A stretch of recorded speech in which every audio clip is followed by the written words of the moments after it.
Will AI improve our lives or exterminate the species? What would it take to abolish poverty? Are you eating enough fermented foods? These are some of the questions we've tackled recently on The Next Big Idea. I'm Rufus Griscom, and every week I sit down with the world's leading thinkers for in-depth conversations that will help you live, work, and play smarter. Follow The Next Big Idea wherever you get your podcasts. From LinkedIn News, I'm Jessie Hempel, host of the Hello Monday podcast. Start your week with the Hello Monday podcast. We'll navigate career pivots. We'll learn where happiness fits in. Listen to Hello Monday with me, Jessie Hempel, on the LinkedIn Podcast Network or wherever you get your podcasts.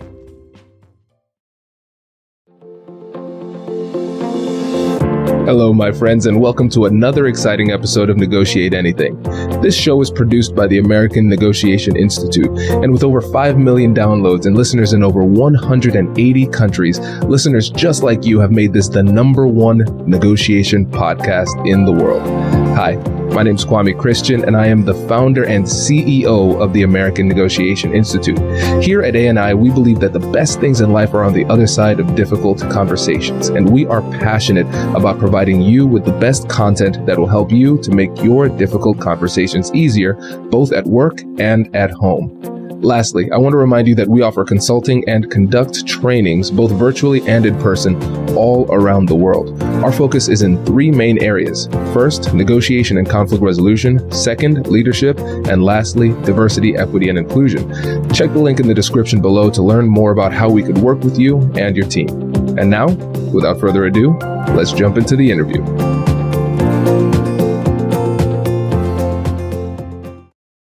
Melina, thank you for joining us again, my friend. Absolutely. Always delighted to chat with you and honored to be a guest on the show again. Yes, likewise. So listen, actually, before we go into the typical spiel, we need to send this episode to our buddy Brian Ahern, because I think he's been on the show 3 times and you have too. So this is a little competition that's happening. I love it. I know. Yes, and I think you and he are in close relation to as far as times on my podcast too. So in competing there, I think he's only been on my show twice and now you've been there 3 times. So the race is on. I love it. Well, cool. So for those who don't remember you, can you tell them about yourself and what you do? Yeah. So I'm Melina Palmer. My company and podcast are both called the Brainy Business, and I am an applied behavioral economist. So help people to understand the psychology of why people buy. But now beyond that, I'm kind of saying it's act, choose, change, and buy. So I have a first book that is What Your Customer Wants and Can't Tell You. My second book is What Your Employees Need and Can't Tell You, about adapting to change with the science of behavioral economics. So I do speaking and help people to understand how they can be more brain friendly in their work.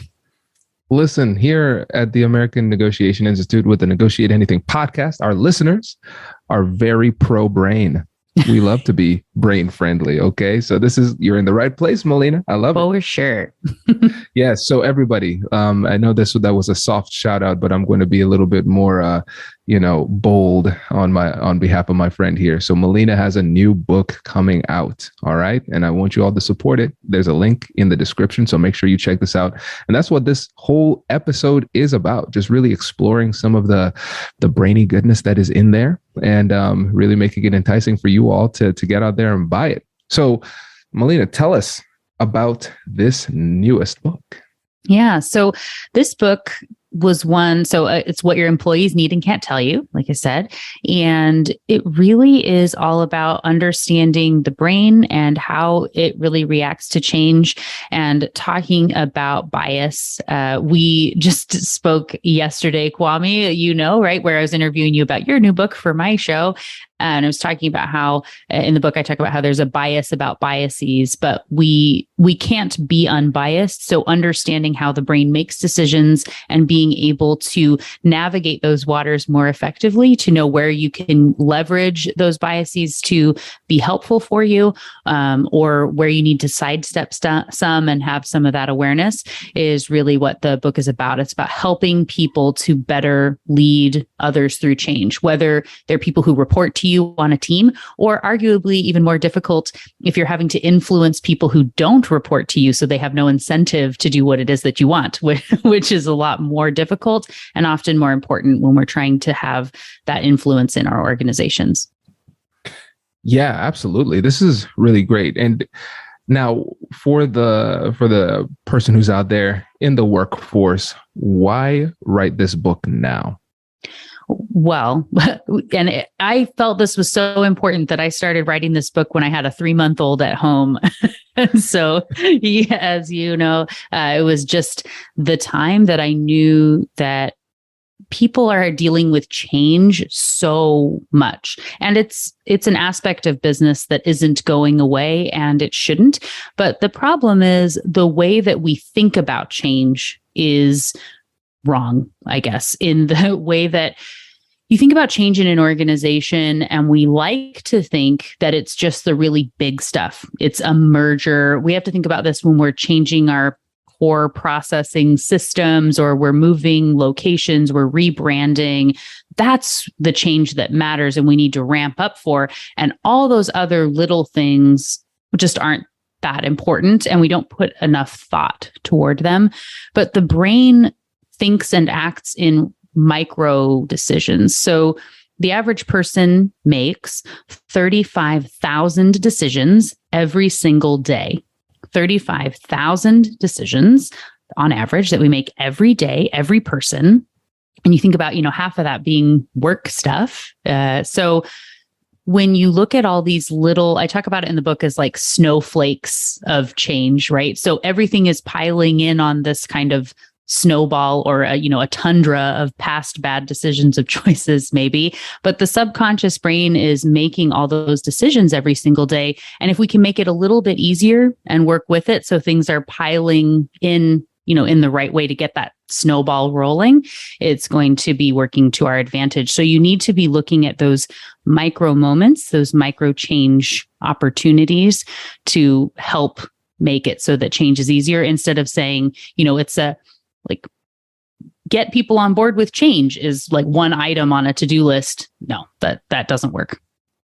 Yeah, it makes a lot of sense. And essentially what you're saying is we have to change the way that we think about change.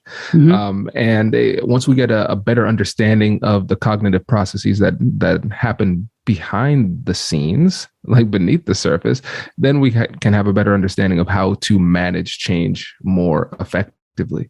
When you think about managing this change, what would you say are the biggest barriers to doing that? I think our own way that we like to think about presenting information and how our brains are biased ourselves, right? So I know last time I was on the show, we talked about confirmation bias. And so our brains are programmed to think that we are better, faster, stronger than everybody else, including the us of 5 minutes ago. And we are very much wired to think that we're less biased than other people, that we are more receptive to change, that the way that other people are doing things, if they're not in line with us, there's something wrong with them. We just are all in on why we're the best. Our brains are kind of wired in this way.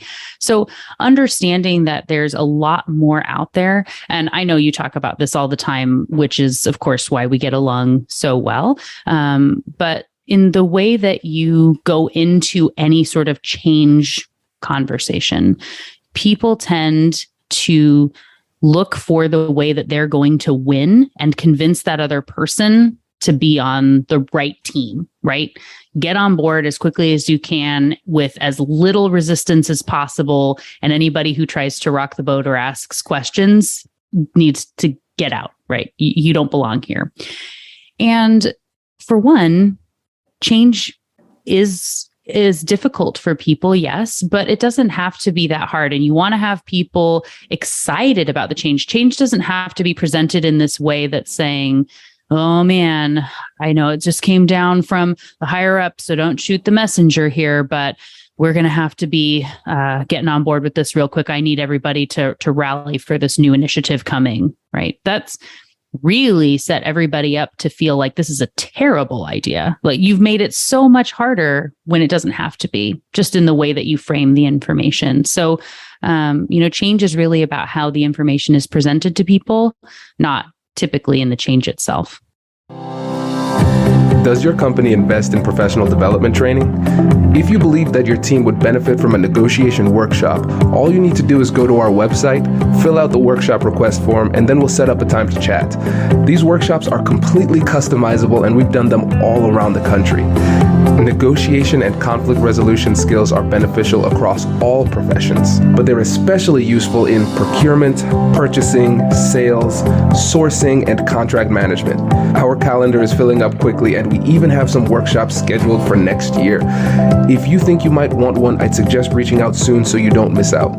Check out the link in the description to learn more, and we will be right back after this.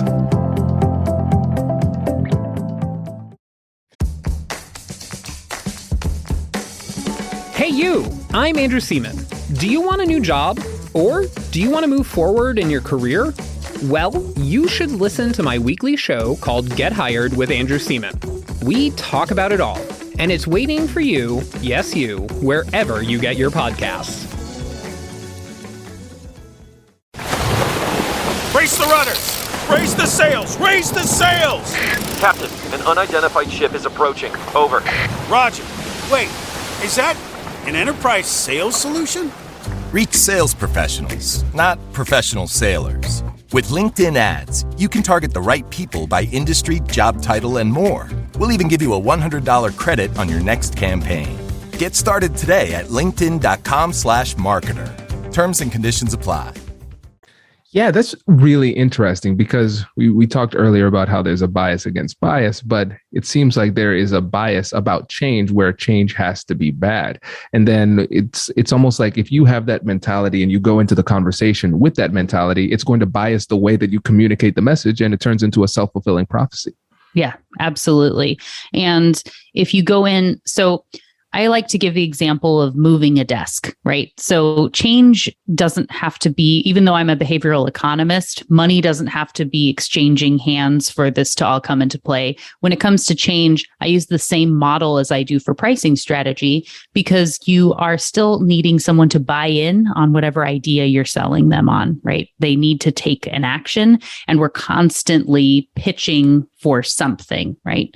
And so in that process, though, if you are saying, for moving the desk, you say, okay, I know you've just gotten settled in here and you really love where you are. And I know you've got a window and these good opportunities, but can you possibly, get on board with, we're going to have to rally and make this happen. And it feels like that you're empathizing when you do that, right? Like I'm getting on their level and showing that I get that this is hard. But it doesn't have to be this way, right? Where if instead you can present that information and say, hey, we have this opportunity to move to another area of the building. I've already scoped that out. And based on the conversations that we've had over the years, I know that a great window is ideal for you. So I've scoped out this spot. I'm ready to talk to facilities. But before I pull the trigger, wanted to make sure that this is what that I'm meeting what you would be interested in having. Can you see yourself, or, what would make you most excited about working in this new space? So it's very important in how you frame that. We're not talking about where they are. We're not talking about what they're giving up, saying, I've been paying attention over time and taken this into consideration when I found this opportunity. Is there anything I'm missing? Please let me know, because we have an option here. And how would you what would make you most excited in this new space? How can you see yourself being excited about this new opportunity? Is framing the brain for having some loss aversion and endowment effect working for you in the new space instead of lamenting over whatever it is that they're giving up.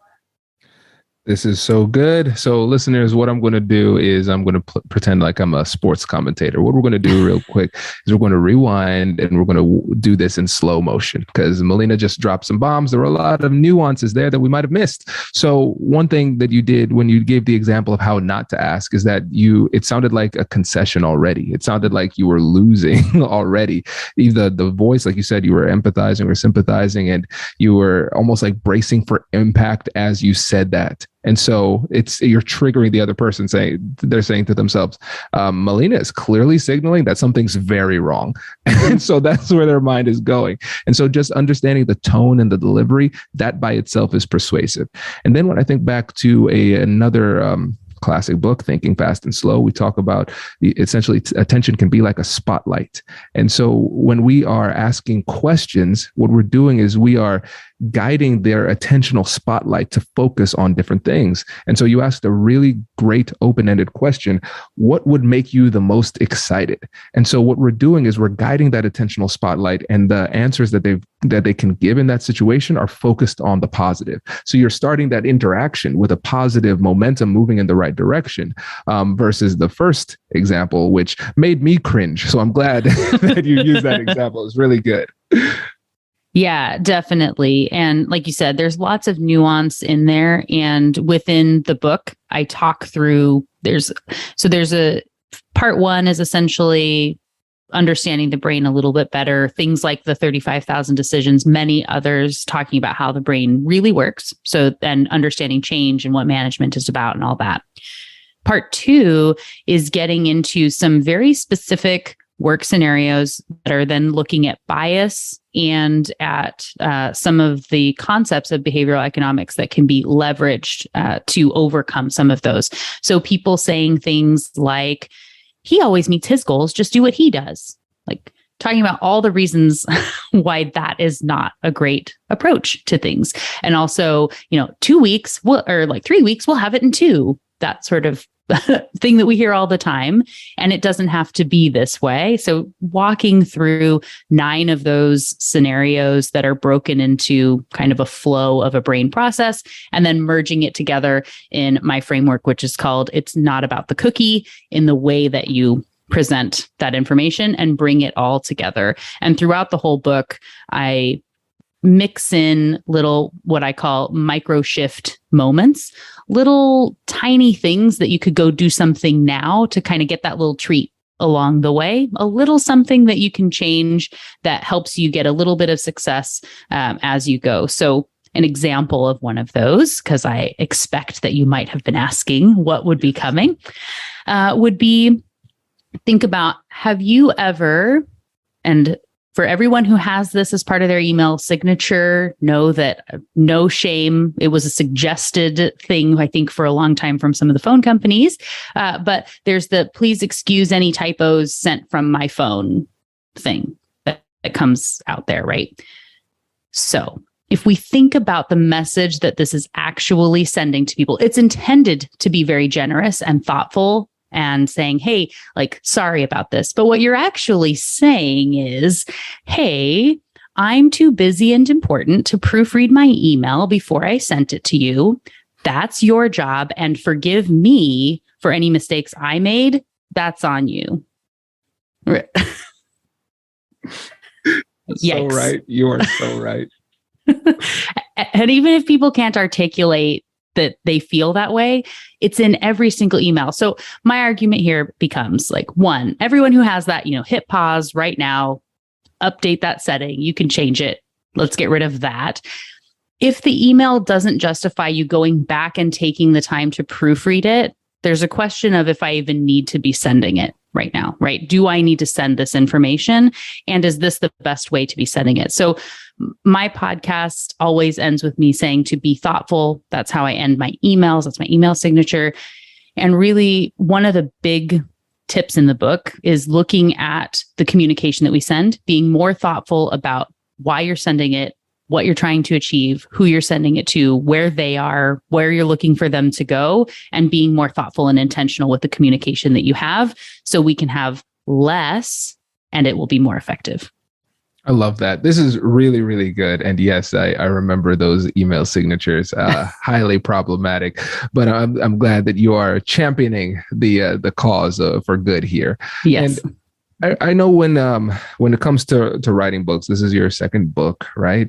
And I know when I was writing my books, there were times where I was kind of surprised at what I found either in the research or as I dug deeper into myself. What were some of the biggest surprises for you as you were reading or writing this book? Yeah, one of the things that was an article I found that just has stuck with me, and it ended up, it's at the very beginning of the book. So Gallup has an article, a study that they were talking about how when you look across managers, and it's that 82%, I believe. So if I'm off on the exact number, my apologies, but I believe it's 82% of managers do not have a natural talent for the job. Yee. Over 80% of managers are not meant to be managers and that's where people get promoted because they've been in a role for a long time. They deserve it. They've put in the effort, whatever, but they're just not naturally gifted in that way. What they also found is they say 1 in 10 people, just in general, has the talent to be a great manager. 1 in 10. And that another 2 out of 10 have the capacity to be trained to be a great manager based on these criteria of what they found from surveying hundreds of thousands, if not millions of people, to be able to determine what makes a great manager. So that means 7 out of 10 will never be good. And that is making up over 80% of who are already managers. So that is important to note. But the advice that they gave within this particular article, which also was in the Harvard Business Review, is saying that good news is that most people don't manage more than 10 people. And if 1 in 10 has the natural talent to be a manager, the odds are that the right person for being the manager is already on the team. Yeah, but so how am I supposed to find that person? And I'm demoting the person who was the manager to say, you don't have the natural talent, but Susie does. So she's now your boss because we think has the natural talent, and enjoy your new demotivated life of being not the boss anymore. Or if you wait for everyone just to leave, that's bad, but probably the people who are bad managers are the ones that are most likely to stay if you have an organization of bad management, right? It's just this terrible setup, right? And it feels so demoralizing, like there's no hope, so we might as well just stick with what we have. And so as far as writing my book is giving these tips so that anyone who wants to be better, even if you are in that 7 out of 10, not that anyone would actually know, and our optimism bias wouldn't let us know that we are one of those. Odds are that you are, I guess. All of us, right? Then you're able to find some opportunity to understand the brain for both the way you present information and how people are receiving that information, how you communicate with others, to be better at leading yourself and others. So I don't think that we have to be stuck to that stat anymore. And that's good because it's a pretty depressing one. Yeah, it is. It is. And it's funny, as you explained it more and peeled back the onion, it just got worse and worse. So right. That's so interesting. But again, I think it's really important for us to understand these things. And one of the things I enjoy about psychology is that it kind of depersonalizes the reality to a certain extent, because somebody could listen to this and then they could take it personally, like, oh man, I'm a terrible manager. Oh my goodness. Okay. But if I take the time and understand the psychology behind this and what I can do to improve those type of things, now provides us with a framework and a path forward to improvement and getting better. So I think that's really great. And one of the things that you talked about was your framework. And dare I say, you dropped some crumbs to the cookie framework. So can you tell us about that? Sure. Yeah. So if you were to imagine we're walking down the street, having a great conversation, we're all engrossed in that chat. And then all of a sudden we smell this amazing scent in the air that draws us in, and it's a little bit sweet and salty, and we can tell it is chocolate chip cookies baking. We're talking to each other, but more like cartoon characters being guided by our noses down the street, trying to find the source of this delicious scent. By the time we get then to the front of the store and we see that there's a line and we wait and we're building some anxiousness about that. And they say, oh, today only, buy 3, get 1 free. And we have samples and we're so excited. Before we know it, we leave each eating cookies and with a bag in hand, right? Opposite situation. We're walking down the street, same conversation. Somebody comes, shoves a coupon in your face and says, today only, I have cookies. And if you buy 4, you only pay for 3 of them. And I have samples. You go, ugh, guy, like, get out of here. I don't want those. Right. And now we're having a conversation about bad sales experiences. And by the time we get in front of the store and see the line, and we're taking note when we smell the cookies to write Yelp reviews about their bad tactics, and we would never buy from them. And we are pitying those in line for how terrible they are compared to us, right? In the first scenario, they could have been $3 a piece and they were 50 cents in the other one. It wasn't about price in this case. Like I said, I use the same framework for pricing strategies I do for change. It's not about the cookie. It's not about the price. We were definitely buying, unless it was ridiculous and they're like $100 cookies in the first scenario. And we are definitely not buying, even if they're very inexpensive and a great value of a cookie in the second scenario, because of the way the information is presented. And there are multiple concepts of behavioral economics incorporated here. We have priming and framing and loss aversion and herding and social proof, reciprocity that are coming into play. But it's also important to note all the same things happened in both scenarios, but in a different order. So understanding the concepts, being able to draw in with the right scent of the cookies is very important to get the brain interested. And then you're following up and having everything else, go in line along with that, versus having that scent of the cookies be at the end. So that's the little bit about how it's not about the cookie. It's not about the change. It's not about the price. It's not about the item. It's about the way that is presented is more important than the change itself.